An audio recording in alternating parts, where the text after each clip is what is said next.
There is a report by BBC News, the main BBC News, and it is trending on social media.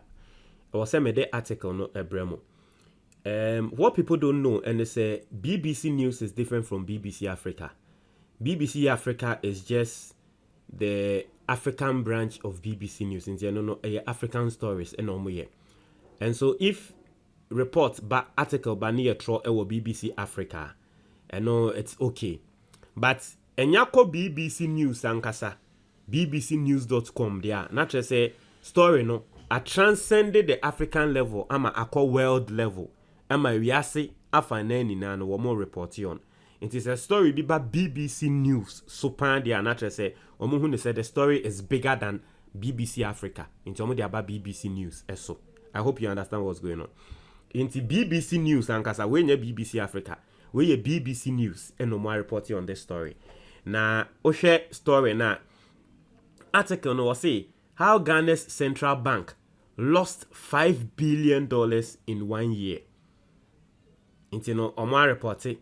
Na mekai embra na demonstration ne koso no BBC 4 report ye say sika na Ghana for central bank no ashre no $500,000. And a Ghana for bebo which is a matter $500,000 for him. Check your facts well. And omo koye correction na omo buy no say hey sorry you say $500,000 say $5 billion. Hey enti ho no moti as said abi Ghana for demonstration na omo ye no NDC for demonstration no. Onye demonstration ketwa. Enti sisi anoma akwa control BBC News so ankasa. Let's read the story. Na the story seni America na nipa kra odeba Thomas Nadi yana woye BBC correspondent a war report every Ghana aban ekokoche na ema Occupy Julobi House protest no babe ye kesiye no. Now I say Ghana once touted as a trailblazing African economic success story is facing an unprecedented financial crisis. So you emrebi na ye kan ebibiman womo economy no edimu ekoyia na Ghana ye kan ho nanso sisi ade bibia tete apansam. Also this week hundreds of protesters took to the streets in the capital Accra calling on the governor of the Bank of Ghana and his two deputies to resign over the loss of about 60 billion Ghana cedis, $5.2 billion, which is equivalent to 4.3 billion pounds in the 2022 financial year.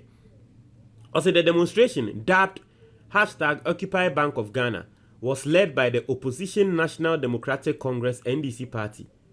The protesters, dressed in red shirts, scarves, and berets, chanted songs and held banners, some reading, Stop the looting, we are suffering. Also, the opposition claims the bank printed money illegally to lend to the government, leading to the depreciation of the currency and crippling inflation. It has also criticized the bank for spending more than $762,000 on domestic and foreign travel, an 87% increase on the previous year, and $250 million on a new office building. The opposition says these figures are recorded in an internal audit. The NDC has accused the central bank governor, Dr. Ernest Addison, of recklessness and mismanagement, and while the bank has been accused of mismanagement in the past, a loss of this magnitude is unprecedented. Into wutie BBC News in some more almost say Ghana no kwene nyame ni Bank of Ghana ne dia ya na nkrofo criticize it. Nanso ni enhwe sika bi say da amama kai Gabriel Tredakon embra na MPP wo opposition no, and he did something like that. He was calling for people to organize satam na no mo ye organize Flagstaff House ayemo mo kwan mo omoko Flagstaff House no. He was calling for people to organize the Bank of Ghana. But I know crano imagine na Bank of Ghana make loss. I know that na Bank of Ghana make profit too. But I know crano they weren't happy. And they wanted Ghanaians to occupy Bank of Ghana. And if you see people like that, characters like that, then they omumum air support the current Bank of Ghana boss no can say ane, and the current Bank of Ghana boss no mu waya de ni embo na baswa. And I'm like, where is your dignity? Where is your conscience? You've lost everything just because you are in power. I say we have never seen anything like this in our history. If the Bank of Ghana wants to recover from this loss, it will take them more than 45 years, says economist Professor Godfred Bokpin from the University of Ghana.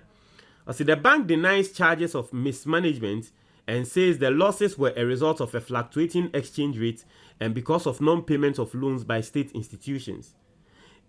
It also says the government decision to borrow $700 million from it and not pay it back in full has contributed to the crisis.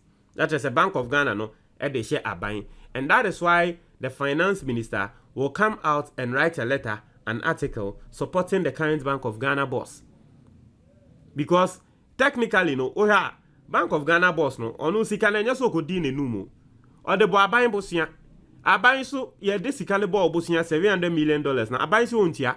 Nti ababe na neka. Also, the bank's governors have also been accused of funding rampant inflation and economic hardship by their actions. The time when they were printing billions for the government, didn't they know that it will have repercussions? Asked lawyer Martin Pebu. I say, why has this happened? Into BBC for Ebetreten Semu say, Ebane saying, and as I deal with a yanking kind. As Ghana is currently going through its worst economic crisis in a generation. Last year, the inflation rate hit a record high of 54% and is still running at more than 40%. Multiple credit rating agencies have downgraded the nation, preventing it from borrowing money internally. Also, by September 2022, Ghana's total debt had surged to $55 billion. This meant the government needed in excess of 70% of its income to service the debt, something it was unable to do. It subsequently defaulted on much of its debt payments. The government was forced to approach the International Monetary Fund for assistance to secure a $3 billion bailout earlier this year. The government had to agree to fulfill a number of requirements. The most important of these was to reduce the nation's debt interest payment to a manageable level by 2028. This could leave them with enough funds to run the economy.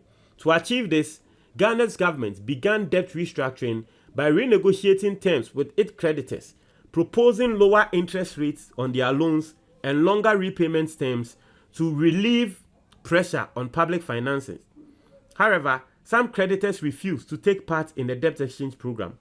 On 9th August, the Bank of Ghana issued a statement saying the government has told it that it didn't have enough money to meet the IMF requirements and subsequently will not repay half of the $700 million it had borrowed from the bank.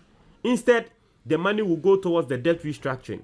It also said it would not pay any interest due to the bank. Now, say the bank is the lender of last resort, and as experts say, its status has been abused by the government, led by President Nana Addo Dankwa Akufo-Addo, and rules of the bank have been broken. So the Bank of Ghana Act is very clear that printing money or financing the government is limited to 5% of the previous year's fiscal revenue, which means that in principle, supporting the government is not a crime, but don't go beyond 5%, says Professor Bogbin. The bank's officials are mandated by law to report to Parliament if the 5% threshold is exceeded. A failure to report could lead to a fine or a term of imprisonment not exceeding 2 years. Now, this is the implication for the bank. As none of this means the Bank of Ghana has gone broke. It is not a commercial bank that has to make profit, so the loss should not affect its routine operations. And as the lender of the last resort, it can always create its own money. But according to experts, the central bank's loss has significant ramifications. It undermines the moral authority of the bank to supervise Ghana's commercial banks. It also damages confidence in the country's financial system. Although other central banks around the world have faced similar challenges, the difference in Ghana is the amount of money lost compared with the size of the economy.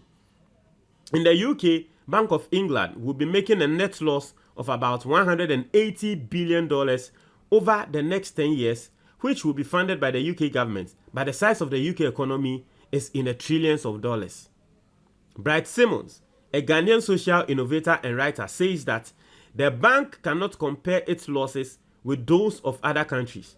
Their attempt to deflect blame and point to losses by other central banks doesn't make sense, as the scale of their losses far outstrip those of the peer banks. A lot of the mess is down to the bank's accommodative stance on the government's loose fiscal policy, he says. Also, in other words, by creating money, the bank has allowed the government to live beyond its means. BBC for HM. A World Bank report last month estimated that 850,000 Ghanaians have drifted into poverty because of high inflation. Ghanaians' incomes have been eroded, affecting their purchasing power. The prices of food, fuels, and utilities remain high, and many households are struggling to make ends meet. And on top of all that, the central bank is now under scrutiny from both within the country and the IMF. Under the terms of the IMF loan, if the government demands more bailout, the bank will have no choice but to refuse. It's here for a year report at BBC for Ediaba on the whole issue. Don't tell me your comment box anymore, but that's it.